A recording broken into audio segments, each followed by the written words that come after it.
പ്രകൃതിയുടെ മുന്നിൽ മനുഷ്യൻ എത്ര നിസ്സഹായനാണെന്ന് ഓർമ്മിപ്പിക്കുന്ന ദൃശ്യങ്ങളാണിത്. നേപ്പാളിലും ടിബറ്റിലും കനത്ത മഴയെ തുടർന്ന് മലനിരകളിൽ നിന്ന് കുത്തിയൊഴുകിയെത്തിയ വെള്ളവും ചെളിയും മണ്ണും ജനവാസ മേഖലകളെ വിറപ്പിച്ചു.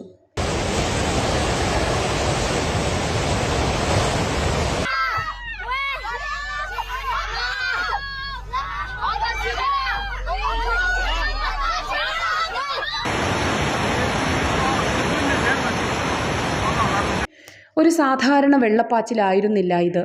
മണ്ണും ചെളിയും പാറക്കഷ്ണങ്ങളും അവശിഷ്ടങ്ങളുമെല്ലാം നിറഞ്ഞ കൂറ്റൻ പ്രവാഹം. കിട്ടിയതെല്ലാം തകർത്തെറിഞ്ഞുകൊണ്ട് മുന്നോട്ട് നീങ്ങി. റോഡുകൾ നിമിഷങ്ങൾക്കകം ചെളിയിൽ മുങ്ങി. വീടുകൾക്കും കെട്ടിടങ്ങൾക്കും ചുറ്റും മണ്ണും അവശിഷ്ടങ്ങളും അടിഞ്ഞുകൂടി. ചിലയിടങ്ങളിൽ റോഡ് എവിടെയാണെന്നും കരയെവിടെയാണെന്നും തിരിച്ചറിയാൻ പോലും കഴിയാത്ത അവസ്ഥ.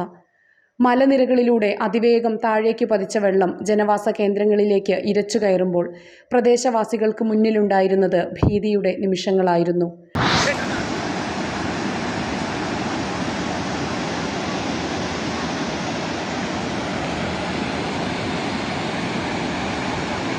ഒഴുകിയെത്തുന്ന വെള്ളത്തിൻ്റെ ശക്തി മാത്രമല്ല അപകടം. വെള്ളത്തിനൊപ്പം വരുന്ന മണ്ണും കല്ലും മരങ്ങളും മറ്റ് അവശിഷ്ടങ്ങളുമാണ് ഇത്തരം മലവെള്ളപ്പാച്ചിലുകളെ കൂടുതൽ അപകടകരമാക്കുന്നത്. പ്രവാഹത്തിൻ്റെ വഴിയിലുള്ള വാഹനങ്ങളും ചെറിയ നിർമ്മിതികളും മറ്റെല്ലാം നിമിഷങ്ങൾക്കുള്ളിൽ അപകടത്തിലാവാം. കനത്ത മഴ തുടരുന്ന മലനിരകളിൽ മണ്ണിടിച്ചിലിനും പെട്ടെന്നുള്ള വെള്ളപ്പൊക്കത്തിനുമുള്ള സാധ്യതയും വലിയ ആശങ്കയാണ് ഉയർത്തുന്നത്.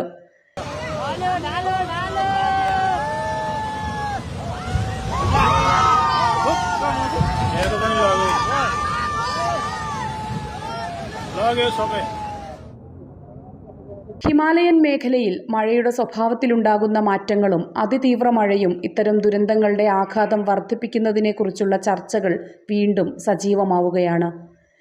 മലനിരകളോട് ചേർന്ന പ്രദേശങ്ങളിൽ ജീവിക്കുന്നവർക്ക് പ്രകൃതിയിലെ ചെറിയൊരു മാറ്റം പോലും എത്ര വലിയ ഭീഷണിയായി മാറാമെന്നാണ് ഈ ദൃശ്യങ്ങൾ കാണിച്ചു തരുന്നത്. നിമിഷങ്ങൾക്കുള്ളിൽ മാറിമറിയുന്ന ഒരു പ്രദേശം. വെള്ളത്തിൻ്റെയും ചെളിയുടെയും കൂറ്റൻ മതിൽ പോലെ മുന്നോട്ട് വരുന്ന പ്രവാഹം. അതിനു മുന്നിൽ സുരക്ഷിത സ്ഥാനങ്ങളിലേക്ക് മാറുകയല്ലാതെ മനുഷ്യന് മറ്റൊരു വഴിയുമില്ല. നേപ്പാളിലും ടിബറ്റിലും നിന്നുള്ള ഈ ദൃശ്യങ്ങൾ വീണ്ടും നൽകുന്ന മുന്നറിയിപ്പ് അതാണ്. പ്രകൃതിയുടെ ശക്തിയെ ഒരിക്കലും ചെറുതായി കാണരുത്.